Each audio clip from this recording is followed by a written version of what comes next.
Hello दोस्तों, नमस्कार। आज हम बात करेंगे गगन सिंह मीना की कॉपी है और ये आईएएस अधिकारी हैं और इनकी 592 रैंक आई थी 2021 में। ठीक है। और ये दृष्टि पे इन्होंने एक कॉपी लिखी है निबंध की। तो इसी कॉपी को आज हम डिस्कस करने वाले हैं। और अगर वीडियो अच्छी लगे तो प्लीज़ वीडियो को लाइक करें, दोस्तों में शेयर करें और चैनल को भी सब्सक्राइब कर लें इसी प्रकार की बहुत सारी वीडियो देखने के लिए। तो सबसे पहले हम निबंध देखते हैं कि निबंध क्या कह रहा है और उसके बाद हम देखेंगे इन्होंने किस प्रकार से बहुत ही शानदार तरीके से निबंध को लिखा है। तो यहाँ पे निबंध है टैक। ठीक है। यहाँ जो एक मिनट, यहाँ पे जो तकनीकी होता है टेक्नोलॉजी, उसको शॉर्ट फॉर्म में लिखा है टैक। ठीक है। टैक संतृप्त दुनिया में कल्याण का भविष्य। कहने का मतलब है यहाँ पे जो निबंध है, ठीक है, इतना ही निबंध है और इसी में आपको कम से कम 1000 से 1200 शब्द आपको लिखने हैं। ठीक है। और यहाँ पे देख लेते हैं कि निबंध का सार क्या है। पहले यहाँ पे टेक्नोलॉजी की वैल्यू के बारे में बात की गई है आज की दुनिया में। ठीक है। आज की दुनिया में किस प्रकार से तकनीक ने हर क्षेत्र में विकास किया है, तो उसी की बात की गई है। बिना तकनीक के आज की दुनिया में कोई भी कार्य संभव नहीं है। ठीक है। तो इस जो निबंध है, इसको शुरुआत करने से पहले मैं आपको बता देता हूं कि निबंध को किस किस तरीके से हम लिख सकते हैं, उसकी शुरुआत किस किस तरीके से कर सकते हैं और एंड किस तरह से कर सकते हैं। ठीक है। तो निबंध को आप चाहें तो किसी कोट के द्वारा लिंक करके लिख सकते हैं, इसके साथ आप करंट अफेयर से लिंक करके लिख सकते हैं, इसके साथ आप अगर चाहें हिस्ट्री, पॉलिटी, जियोग्राफी, ठीक है, इससे भी लिंक करके लिख सकते हैं। जो पॉलिटी होता है इसमें संविधान का कोई अनुच्छेद है, ठीक है, उसको कोट करके आप लिख सकते हैं। इसके साथ निबंध को आप चाहें तो कोई शॉर्ट स्टोरी को लिख के भी लिख सकते हैं। ठीक है। तो जैसा कि इस वाले निबंध में इन्होंने 2 शॉर्ट स्टोरी दी हैं और उसी के आधार पे पूरे निबंध को लिखा है। ठीक है। शॉर्ट स्टोरी को मैं बता देता हूँ। जो कोविड-19 था, ठीक है, कोविड-19 के दौरान एक गरीब व्यक्ति था और एक अमीर व्यक्ति था। तो गरीब व्यक्ति को किस प्रकार की प्रॉब्लम का सामना करना पड़ा विदाउट तकनीकी ज्ञान। ठीक है। और जो अमीर व्यक्ति था, इसको तकनीकी ज्ञान आता था, तो जिसके कारण इसे कम समस्याओं का सामना करना पड़ा। तो इन 2 स्टोरियों के माध्यम से पूरे निबंध को लिखा गया है। तो पहले पहली स्टोरी सुनते हैं, उसके बाद दूसरी स्टोरी सुनेंगे एंड देन इन्होंने किस प्रकार से हर एक क्षेत्र में बहुत ही शानदार तरीके से निबंध को लिखा है। ठीक है। तो यहाँ पे एक व्यक्ति है, एक काल्पनिक व्यक्ति है। ठीक है। और आपको जब भी, एक और बात बता देता हूँ, जब भी आपको कोई स्टोरी लिखनी है, ठीक है, तो स्टोरी में कुछ हवाबाजी नहीं होनी चाहिए। स्टोरी हमेशा ऐसी हो जिसको पढ़ के लगे कि हाँ, ये रियल लाइफ से कनेक्ट कर सकती है। ठीक है। और इसके साथ आगे हम बात करते हैं। तो यहाँ पे एक रमेश, एक प्रवासी व्यक्ति है, ठीक है, जो दिल्ली के कहाँ पे रह रहा है, अशोक विहार में। फिर आगे कह रहा है कि वह प्रतिदिन रिक्शा चलाकर अपना गुजारा करता है। ठीक, यानी कि एक रमेश गरीब व्यक्ति है, जो प्रवासी व्यक्ति है, अशोक विहार में रह रहा है और पेशे से वह रिक्शा चलाता है। इसके बाद आगे कहा गया है कि पिछले वर्ष लॉकडाउन में काम बंद होने के कारण वह घर जाने के लिए परिवहन पास की ज़रूरत पड़ी। कहने का मतलब है वह अशोक विहार में रह रहा था और इसके बाद वह जा रहा था होम टाउन, लेकिन होम टाउन जाने के लिए उसे परिवहन की ज़रूरत पड़ी। सिंपल बात है, गाड़ी की तो ज़रूरत पड़ेगी ही, लेकिन इस आगे कहा गया है कि रमेश को डिजिटल परिस्थिति तंत्र की कोई ज्ञान नहीं था। ऐसी स्थिति तब उत्पन्न हुई, ठीक है, जब वह हाल ही में कोविड-19 का टीका लगवाने के लिए गया था। ठीक है। और इसके बाद आगे कहा गया है कि उसे बिना टीका आने पड़ा। ठीक है। बिना टीका लगवाए ही उसे आना पड़ा था, कहाँ पे, होम टाउन में।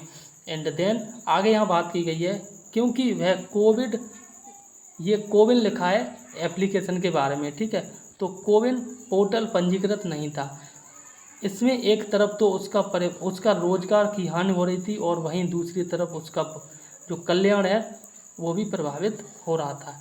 ओवरऑल कहानी का सार समझ लेते हैं कि तकनीक का ज्ञान उसे नहीं था, जिसके कारण उसने कोविन का जो पोर्टल होता है उस पर उसने अपना रजिस्ट्रेशन नहीं कर पाया, जिसके कारण वह बिना टीका लगवाए ही अपने होम टाउन आ गया।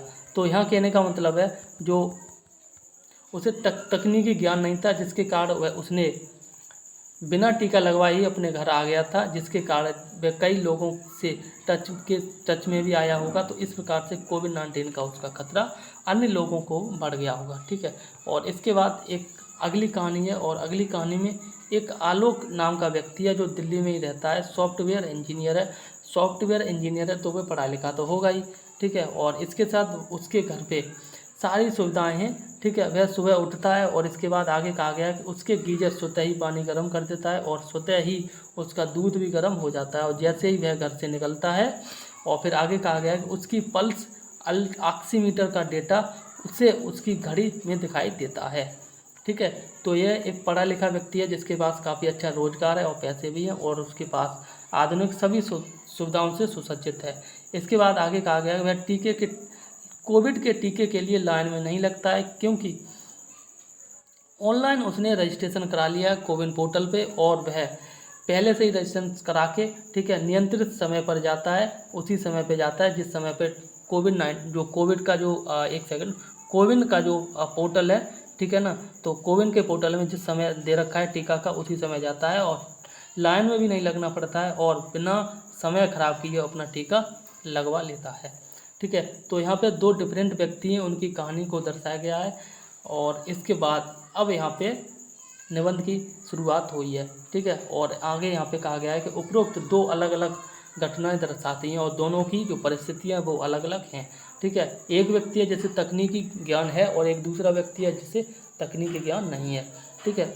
और आगे यहाँ पे कहा गया है वहीं दूसरे इसके अभाव में कल्याण प्रभावित होते हैं, ठीक है। और आगे यहाँ कहा गया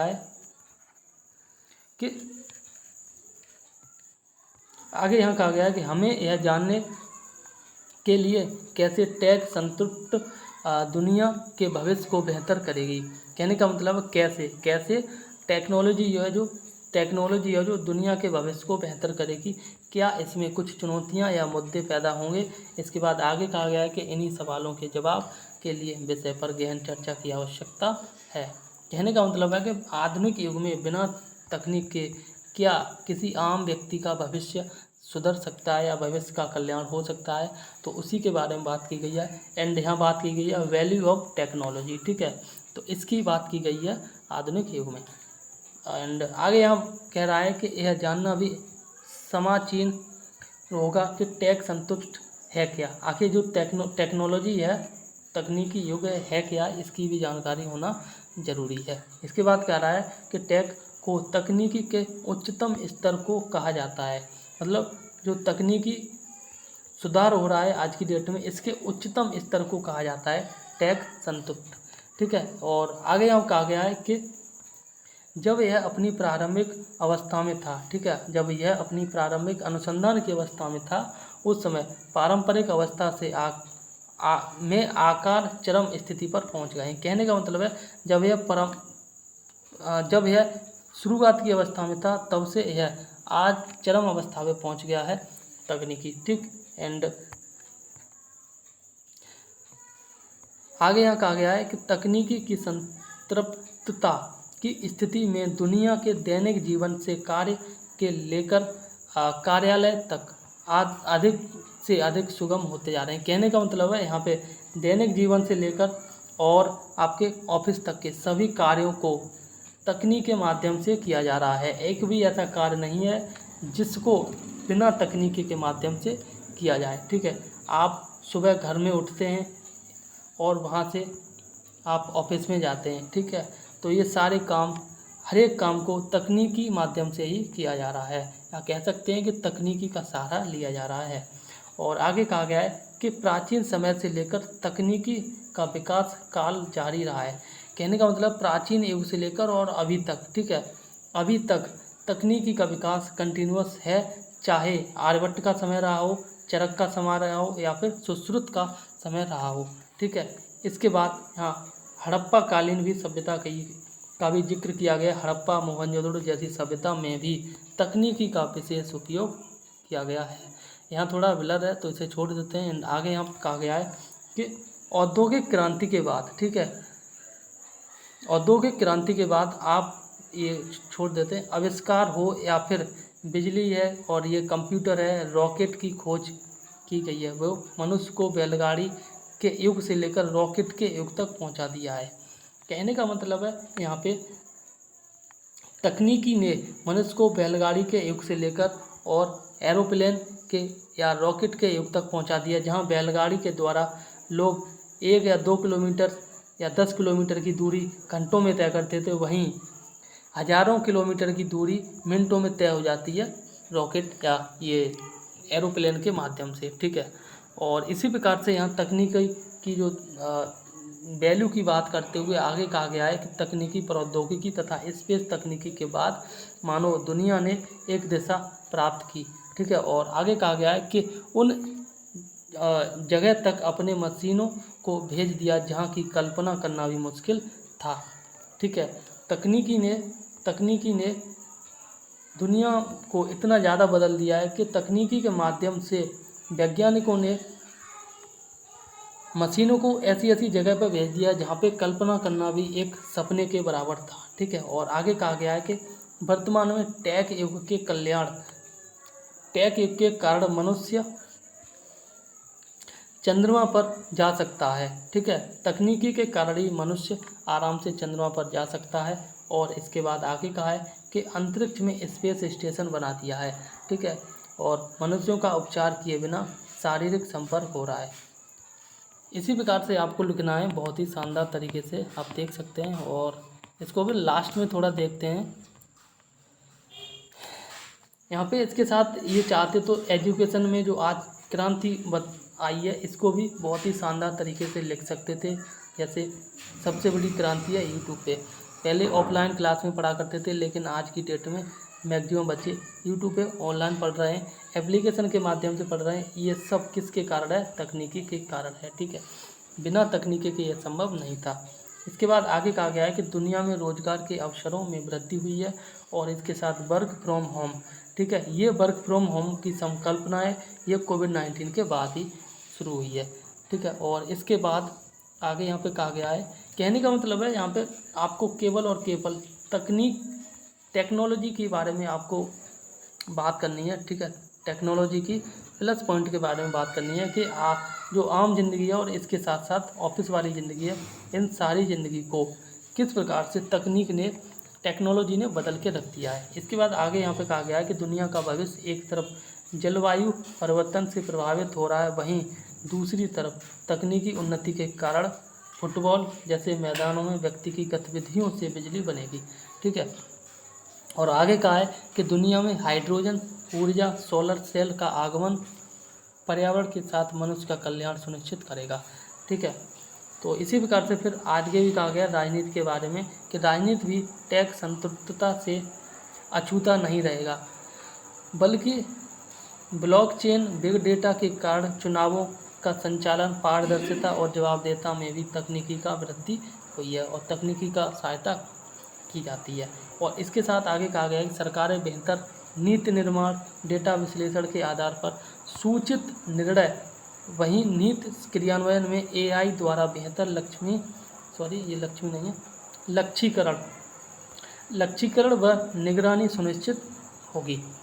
कहने का मतलब है कि आप 360 डिग्री घूम जाओ, 360 डिग्री में जितने भी क्षेत्र हैं, हर क्षेत्र में तकनीकी का एक अहम योगदान है। बिना तकनीकी के कोई भी कार्य संभव नहीं है।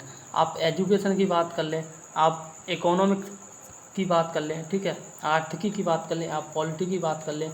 इसके बाद ऑफिस में जो कार्य होते हैं, घरेलू कार्य होते हैं, खेल का मैदान, हर जगह तकनीकी का प्रयोग किया गया है।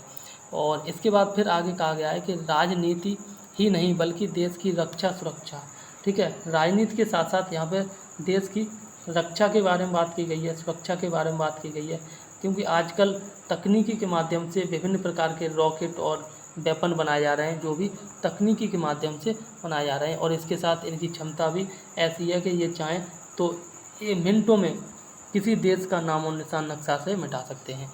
और इस प्रकार से फिर आगे कहा गया है और वो देख लेते हैं, हाँ थोड़ा देखते हैं।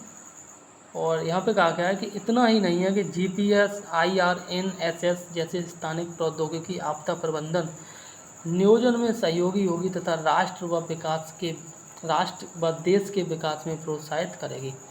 इस प्रकार का जब भी निबंध आए तो आप कोशिश करें कि तकनीक का प्रयोग जिन जिन क्षेत्रों में होता है, हालांकि प्रत्येक क्षेत्र में होता है, और उस समय पे आपको जितने भी क्षेत्र याद आ रहे हैं उन सभी क्षेत्रों को आप लिख दें। ठीक है, इसके साथ अगर आप चाहें तो इसका थोड़ा सा आलोचनात्मक विवरण भी कर सकते हैं, लेकिन आपको याद रहे कंक्लूजन में आपको इस प्रकार के काम नहीं करने हैं। कंक्लूजन में आपको केवल और केवल पॉजिटिव ही लिखना है। ठीक है, तो कंक्लूजन भी देख लेते हैं आगे चल के। और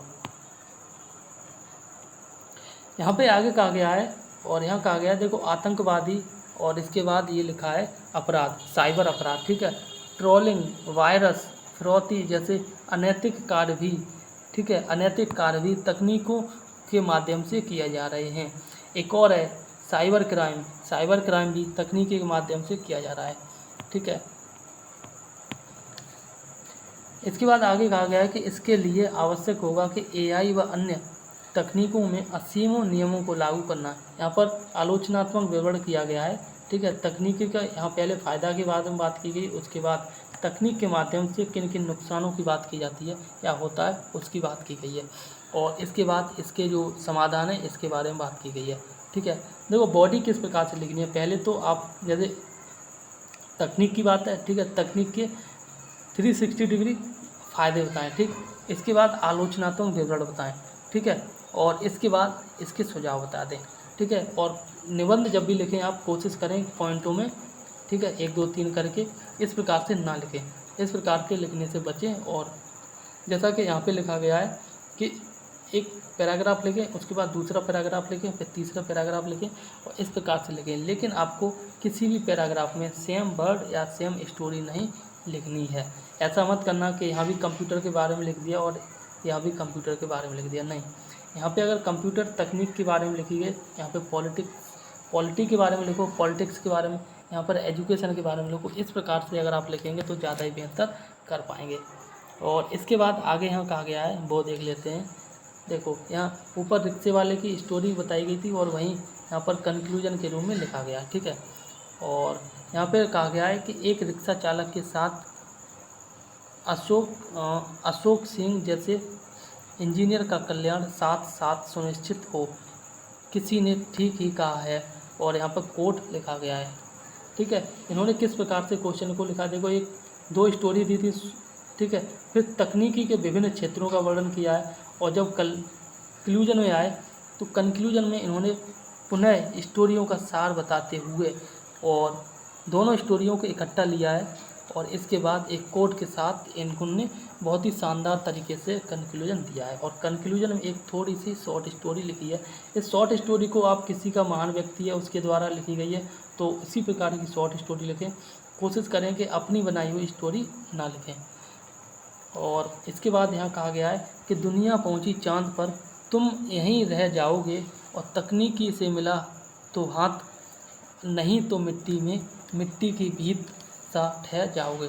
ठीक है, तो यहाँ देखो कमेंट के रूप में यहाँ लिखा है परीक्षक ने वेरी गुड, और इन्हें 125 मार्क्स में से 75 मार्क्स मिले हैं। ठीक है, 75 मार्क्स मिले हैं 125 मार्क्स में से, और ये काफ़ी अच्छे मार्क्स होते हैं, एबव एवरेज मार्क्स होते हैं। और इसके बाद आगे क्या कहा गया ये भी देख लेते हैं। और यहाँ कहा गया कि निबंध की विशेषताएँ। ठीक है, निबंध की विशेषताओं के बारे में क्या कहा गया है कि विषय वस्तु की अवधारणा की समझ बेहतर है। इसके बाद निबंध को बहुआयामी दृष्टिकोण से लिखा गया है।